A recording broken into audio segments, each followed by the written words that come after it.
in-division rival thump them 2 times in 3 weeks, regardless of the personnel issues. So it does feel like with Tampa, you saw it feels more than just, well, it's Atlanta. It does feel like Tom Brady in the offense is kind of lubricated and gelling here a little bit. What did you see? That's exactly what I saw, Colin. And when you talk to those guys within that locker room, specifically Tom, he knows what time it is. And he wasn't concerned about the regular season and how it looked optically to those outside of that locker room. This is exactly where they wanted to be, gelling at the right time. It took him time to really get a grip on the offensive verbiage and get comfortable within this offense. And we're seeing him more comfortable, him throwing the ball with more timing and rhythm.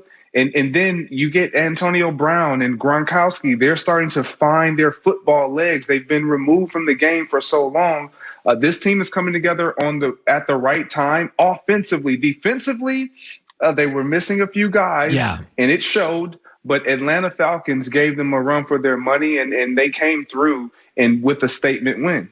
You know, I got to ask you about I didn't like what Doug Peterson did. I thought he got caught in a lie. He said, I'm playing to win the game. Well, then you wouldn't go to your third-string quarterback. I mean, if the Packers in your prime were trying to win games, they wouldn't go to a third-string receiver and take you out. Now, if they wanted to argue we wanted to get Greg Jennings backup reps, that's fine, but that's not playing to win the game.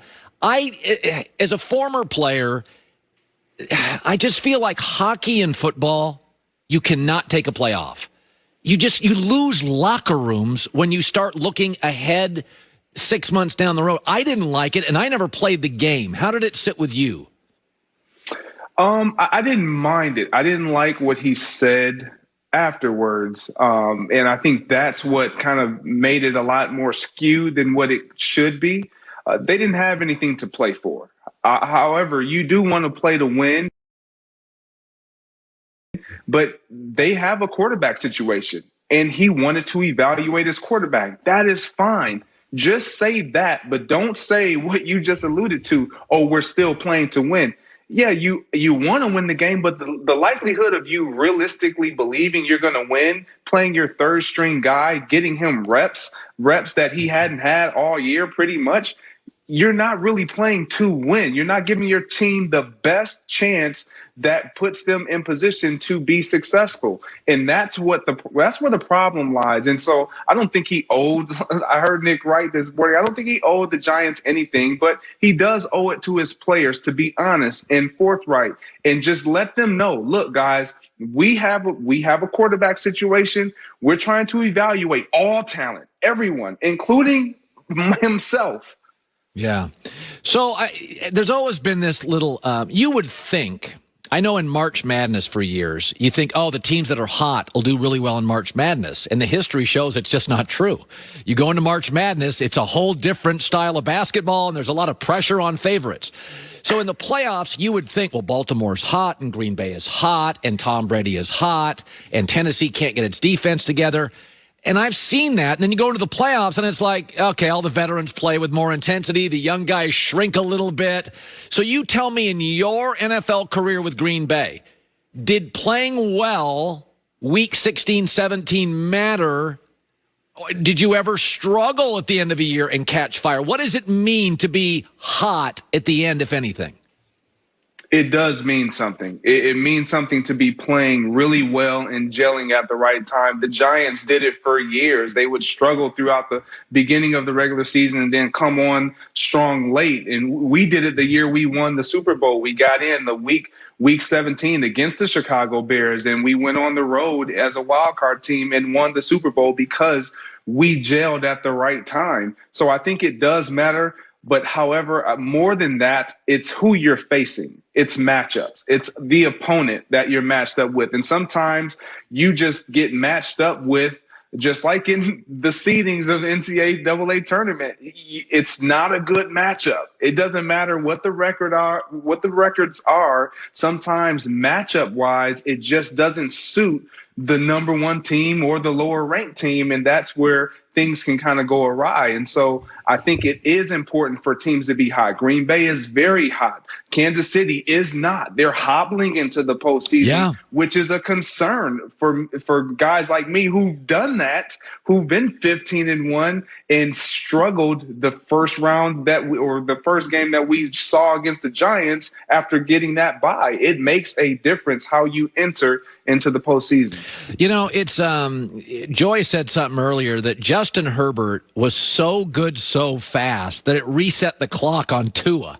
That you're like, well, wait a minute, Tua, you come on, you look, and I watch Tua, and I see Sunday, and you put him juxtaposed with Josh Allen, bigger, stronger, arm, confidence.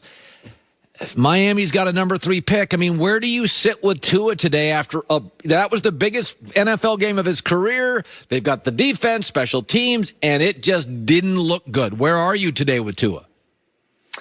Well, there are questions that need to be answered, and I was hoping that he was able to answer some of them. And listening to Joy, she touched on a lot of what I was saying even last week entering into this game.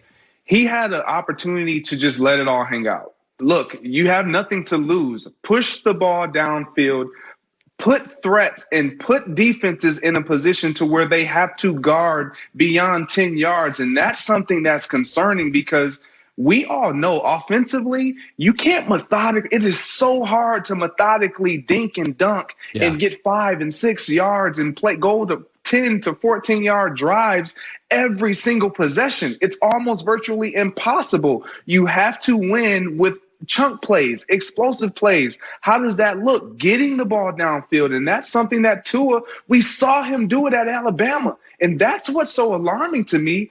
He can do it. He's just not comfortable. He's not confident right now in his ability. And then you look at Josh Allen, who he was going up against. His confidence is through the roof to where his belief is just like automatic. Yeah. I know I got this. Yeah. I know who I am, and it's showing. Yeah, no, that's a really good point. Josh Allen is he's like a basketball player who's hit 4 straight threes. He's taking bad ones. He doesn't even care what it looks like. Finally, I do think it's significant. I think Lambeau Field, Aaron Rodgers may be a California kid, but he looks very comfortable in cold weather. There is something about Lambeau. It gets darker and colder over the next 3 or 4 weeks. And I do think it plays with your head if you're a dome team like New Orleans. I think it go back to your career because Green Bay is playing really well right now. Did you ever face a team and think to yourself, oh, Lambeau's in their head. This weather's in their head? Of course. You can look at when teams come out in the pregame. It's happened to us. If guys who play in the cold, I remember the 13-3 year we had where the Bears end up beating us. And I mean, they beat us bad. Soldier Field, we ended up facing the Giants and we lost to them in the NFC Championship game in 08 or 07. And they came out pregame, they were all sleeves. We came out pre-games, we were no sleeves, and then we were freezing. We went back in, they come out, Colin, and none of them had sleeves on. We knew right then they beat us. It was mental. And so you talk about a team that plays indoors, and I've been on the sideline with an older quarterback, Brett Favre, and he admitted to being cold and it impacting him. And when I look at Drew Brees, they don't want Tom Brady. He's mentioned, you're not going to catch me living in the Northeast anymore or up north. Like, they don't want to be in those climates. But the difference is Tom Brady has found this idea of, and he said Bill Belichick taught him this, where you got 3 hours. 3 hours. Forget practice. You got 3 hours in one opportunity every time you step on that field for 3 hours to just give me everything you can as best as you can. And so, but you can't attest and you can't account for that weather. And when it's cold and it's not going right, it quickly goes south. Yeah. And that's the concern I have for Drew Brees and the Saints and Tom Brady and the Bucks going into Lambeau. Yeah, I think it's a really good point with New Orleans and Brees, and it just, not that I'm old or anything, but you creak a little more when you get that. Just a little bit.